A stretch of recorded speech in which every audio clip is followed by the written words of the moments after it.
Assalamualaikum warahmatullahi wabarakatuh.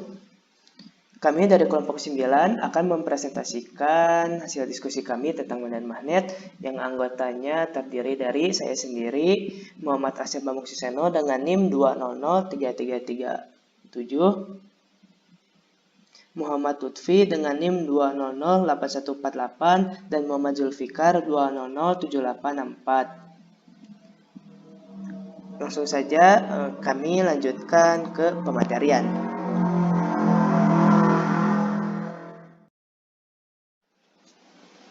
Nah, yang pertama saya akan menjelaskan tentang medan magnet. Medan magnet didefinisikan sebagai ruangan di sekitar magnet yang masih terpengaruh gaya magnet.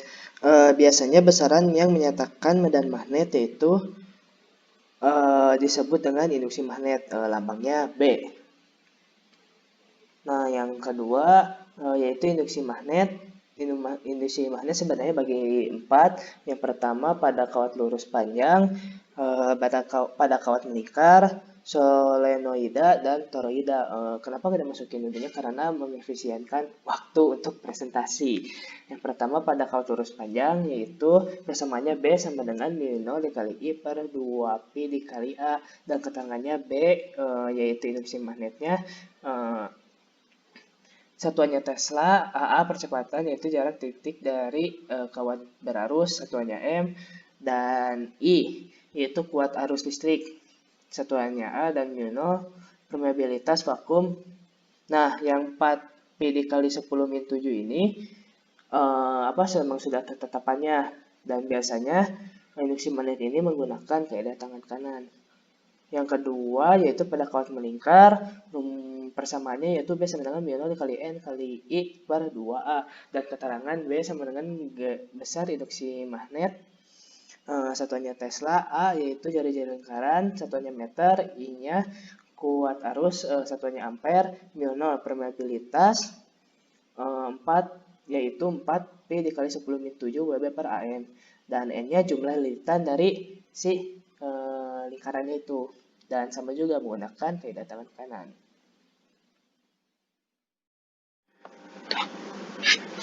Nah, sekarang kita masuk ke dalam contoh soal induksi kawat lurus panjang. Pada gambar di samping ditunjukkan dua kawat lurus panjang dan sejajar. Kedua kawat itu dialiri arus 3 ampere dengan arah saling berlawanan. Besar dan arah induksi di titik P adalah untuk latihan soal jangan lupa ditulis, diketahui, ditanyakan, dan jawabannya. Nah, dari yang diketahui ini mu0 sama dengan 4Pi dikali 10 min 7. Memang sudah tetapannya seperti itu. Arusnya 3 ampere dan kecepatannya. Kenapa ada 2 yang 0,1 sama 0,4? Nah, di sini lihat yang totalnya itu hanya 0,5 cm. Sedangkan yang diketahui hanya 0,4 dan itu pun sebelah kanan. Dan yang sebelah kirinya berarti sisanya berarti 0,1. Dan ditanyakannya yaitu besar dan arah induksi di titik P. Nah, langsung jawab aja menggunakan rumus yang B sama dengan mu0 dikali I per 2Pi dikali A. Tinggal kita substitusikan yang satu itu untuk yang arusnya yang di sebelah kiri. Masukin 4Pi dikali 10 pangkat 7 kali 3 per 2Pi dikali 1. Kan ini bisa dicoret nih, 2Pi sama 4Pi-nya. Jadi nyisa 2 dikali 10 pangkat min 7 dikali 3 per 1 kali 10 min 1 yang merupakan perubahannya dari 0,1. Jadi hasilnya yang B1 itu 6 kali 10 pangkat min 6 ke arah bidang. Kenapa? Ini menggunakan kaidah tangan kanan yang jempolnya sebagai arah arusnya, terus yang 4 jari kita ini menjadi arahnya, yang bawahnya itu jadi posisinya. Kalau digambarin kan itu udah masuk gitu ke dalam gitu. Ya, untuk B2 juga sama seperti itu caranya. Tinggal masukin, substitusikan Pi dikali I per 2Pi dikali A.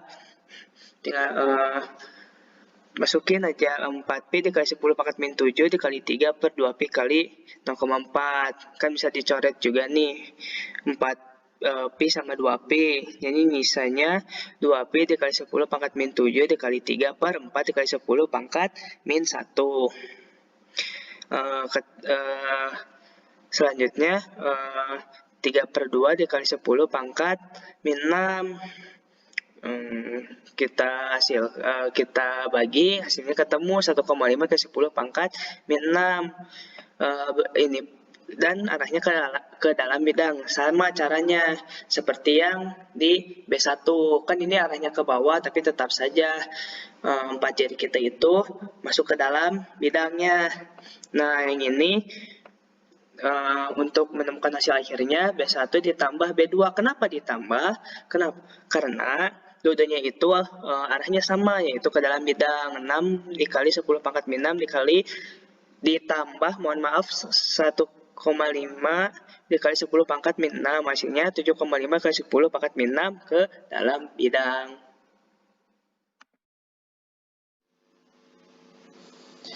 Nah, gaya magnet. Gaya magnet atau gaya Lorentz adalah gaya yang ditimbulkan oleh medan magnet pada arus listrik.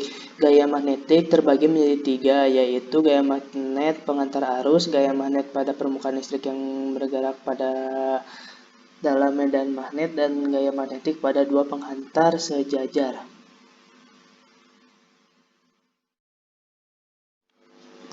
Yang pertama, gaya magnet pengantar arus. Gaya magnet pengantar arus memiliki persamaan secara matematis, yaitu F sama dengan B dikali I kali L dikali sin theta, dengan keterangan F itu gaya magnetik dengan satuannya N, terus B induksi magnetik dengan satuannya Tesla, I dengan arus listrik satuannya ampere, dan L panjang kawat atau konduktor satuannya M, dan theta sudut antara arus dengan induksi magnetik. Yang kedua yaitu gaya magnet yang bergerak dalam medan magnet. Secara matematis, gaya magnet yang bergerak dalam medan magnet mempunyai persamaan, yaitu F sama dengan Q dikali V dikali B dikali sin theta, dengan keterangan F gaya magnetik satuannya Newton, B induksi magnetik satuannya Tesla, Q muatan listrik satuannya Coulomb, V kecepatan muatan satuannya meter per second, dan theta sudut antara kecepatan muatan dengan induksi magnetik.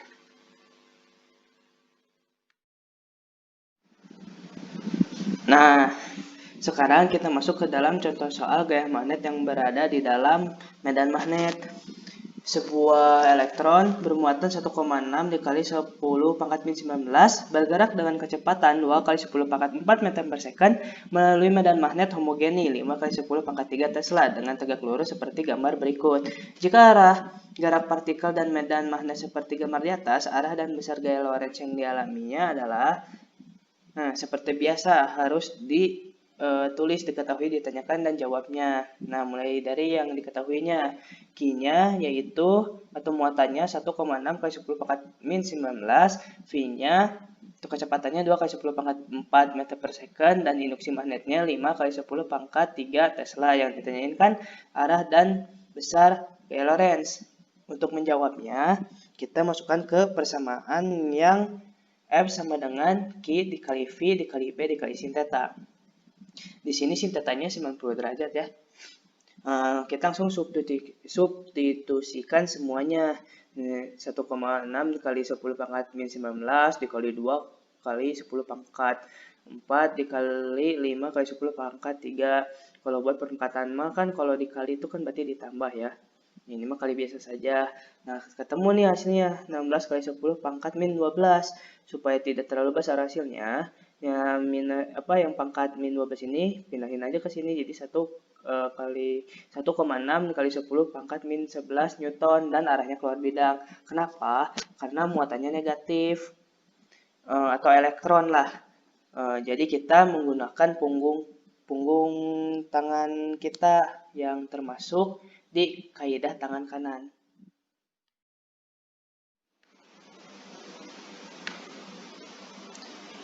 Nah, gaya magnetik pada dua pengantar sejajar. Gaya magnetik pada dua pengantar sejajar memiliki persamaan, yaitu F per L sama dengan mu0 dikali I1 dikali I2 per 2P dikali A, dengan keterangan F per L gaya persatuan panjang, satunya Newton per meter, mu0 permeabilitas vakum, dengan satuannya Wb per AM, I arus listrik satuannya ampere, dan A jarak antara kedua kawat dengan satuannya meter.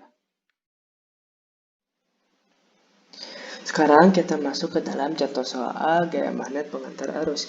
Suatu kawat berarus listrik 10 ampere dengan arah ke atas berada dalam sebuah medan magnetik 0,5 Tesla dengan membentuk sebuah sudut 30 derajat terhadap kawat. Apabila panjang kawat 10 meter, tentukan besarnya gaya lorentz yang akan dialami kawat.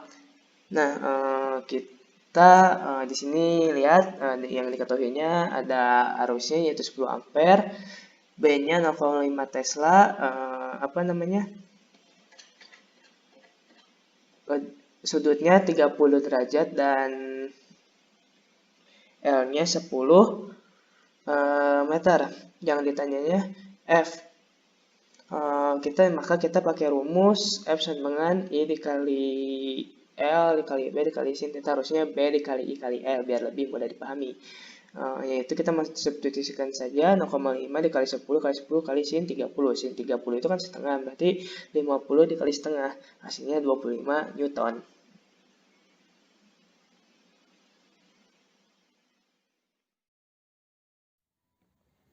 Di sini saya akan menjelaskan hukum Biot-Savart. Hukum Biot-Savart untuk medan magnetik yang ditemukan oleh elemen arus. Hukum ini digunakan untuk menentukan medan magnetik B di sembarang titik P pada sebuah kawat.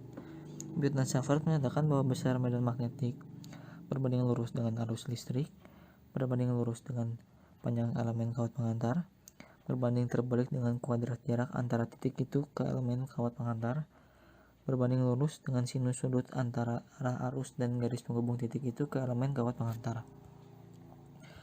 Rumus umum hukum Biot-Savart itu ada dB sama dengan mu0 per 4pi dikali I dikali dl kali sin theta per r kuadrat. Keterangannya itu ada dB itu perubahan medan magnet, ada mu0 permeabilitas, ada dl perubahan elemen panjang, ada I kuat arus, ada theta sudut antara elemen berarus dan jarak titik medan magnet, dan yang terakhir ada R jarak titik P ke elemen panjang. Di sini ada contoh soal. Seutas kawat tembaga dengan panjang 1 cm dialiri arus listrik 125 ampere. Berapakah perubahan medan magnetik di sebuah titik yang berjarak 1,2 meter dari kawat jika titik itu adalah titik P yang arahnya tegak lurus elemen kawat? Di sini ada pembahasannya.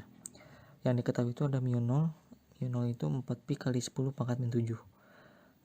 Terus ada dl 10 pangkat min 2 meter, ada I 125 ampere, dan yang terakhir ada R 1,2 meter. Yang ditanyakan itu dB. Jadi tinggal dimasukin saja ke rumus-rumusnya. mu0 itu 4pi kali 10 pangkat min 7 per pi dikali I-nya itu tadi 125 dan dl-nya 10 pangkat min 2 dikali sin theta per r kuadratnya, R-nya itu 1,2, jadi 1,2 kuadrat. Setelah itu tinggal dioperasikan menjadi 10 pangkat min 7 dikali 125 dikali 10 pangkat min 2 dibagi 1,44, dan hasilnya 86,8 dikali 10 pangkat min 9. Selanjutnya ada hukum Ampere. Hukum Ampere menyatakan bahwa medan magnet dapat ditimbulkan melalui dua cara, yaitu lewat arus listrik dan dengan mengubah medan listrik. Hukum ini menyatakan bahwa perubahan medan listrik dapat menimbulkan medan magnet dan sebaliknya. Hubungan antara arus atau I dan medan magnet atau B dapat didefinisikan sebagai integral B dikali dl sama dengan mu0 dikali I. Dengan integral dl adalah keliling lingkaran, maka persamaan dapat ditulis menjadi dalam kurung B dikali dalam kurung 2 kali pi kali r tutup kurung sama dengan mu 0 dikali I.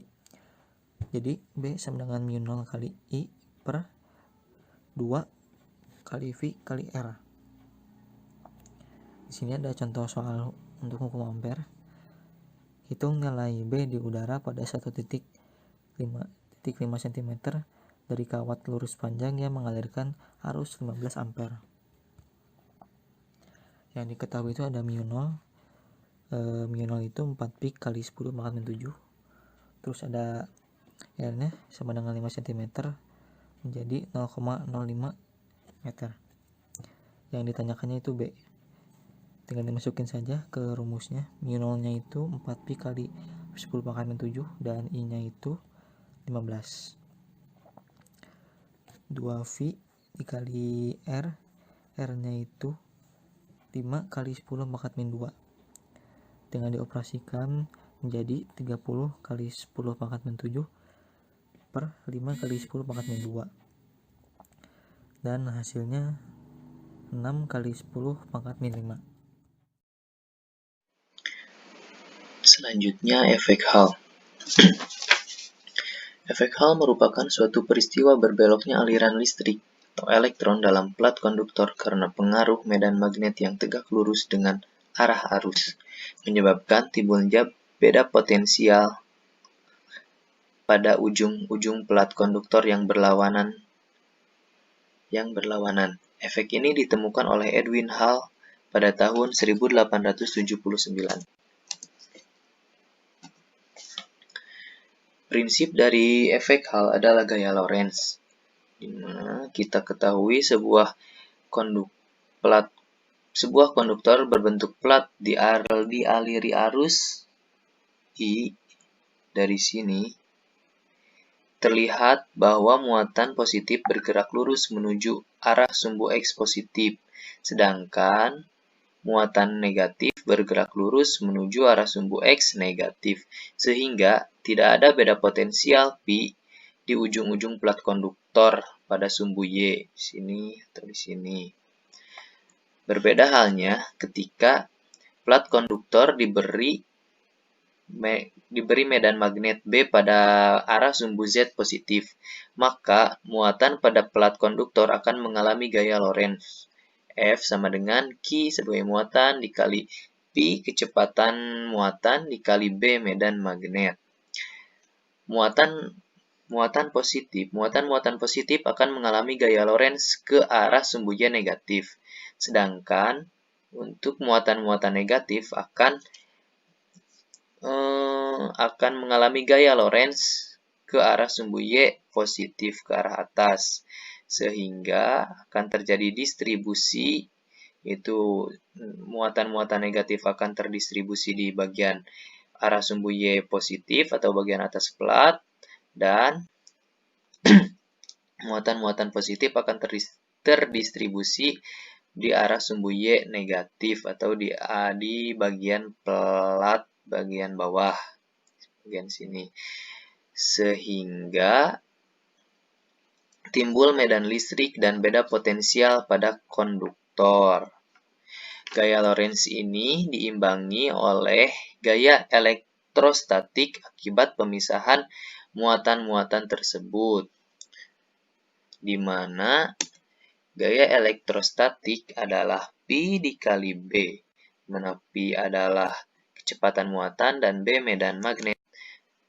Terus I sama dengan N dikali Q dikali A dikali P, ketinggalan P-nya, dikali P di sini, di mana N sebagai densitas muatan atau kerapatan muatan, Q besar muatan dikali luas plat dikali P kecepatan muatan. Terus kita mencari P-nya, P sama dengan I per NQ dikali A. Lalu untuk mencari koefisien Hall atau RH sama dengan 1 per N densitas muatan dikali besar muatan min E. E itu 1,602 kali 10 pangkat min 9 kolom. Lalu untuk mencari potensial Hall, yaitu PH sama dengan EH Oke, elektrostatis dikali D, tebal plat ini. Sama dengan EH-nya masukkan yang ini, Pi dikali B, kali D, lalu Pi ubah dengan ini, rumus yang ini masukkan. Rumus yang ini masukkan ke sini. I dikali B kali D dikali ini. Lalu N dikali Q ini ubah menjadi ini, menjadi koefisien hal, sehingga kita mendapatkan rumus ini. Selanjutnya kita ke contoh soal. Sebuah sampel silikon didoping dengan fosfor 10 pangkat 16 atom per cm kubik. Tentukan tegangan hal jika diketahui ketebalan konduktor 500 mikrometer dengan luas alas 2,5 kali 10 pangkat min 3 cm persegi dengan arus listrik 1 mA dan medan magnet sebesar 10 pangkat min 4 Weber per cm persegi. Kita jawab sama-sama. Kita diketahui dulu. Diketahui densitas muatan atau kerapatan muatan. Masukkan ini 10 pangkat 16 atom per cm kubik. Lalu ketebalan pelat. Tebal pelat 500 mikrometer ubah menjadi meter. Oh ini meter, maaf ya. Lalu A itu luas pelat 2, masukkan ini. Arus untuk arus I sama dengan 1 mA. Ini dalam satuan mili, ubah ke satuan ampernya. Ini didapat 10 pangkat min 3. Lalu medan magnet ini udah. Lalu Q ini masukkan E, dimana kan E itu 1,602 kali 10 pangkat min 9 kolom. Ditanyakan beda potensial dari silikon tersebut. Kita jawab. Pertama-tama kita cari dulu RH-nya untuk memudahkan. RH ini masukkan N, densitas muatan 10 pangkat 16 atom per cm kubik. Ini didapat ini negatif 624,2 cm kubik per kolom. Lalu kita cari, kita memakai rumus yang tadi, yang terakhir. Beda potensial sama dengan arus dikali koefisien hal dikali medan magnet dikali tebal pelat per luas pelat. Kita masukkan angkanya. Ini ya didapat ini dari ini. Coret-coret 1 per 2,5, 1 per 2,5, 0,4. Didapat ini negatif 0,001248 volt. Kita ubah satuan volt menjadi milivolt dikali 1000.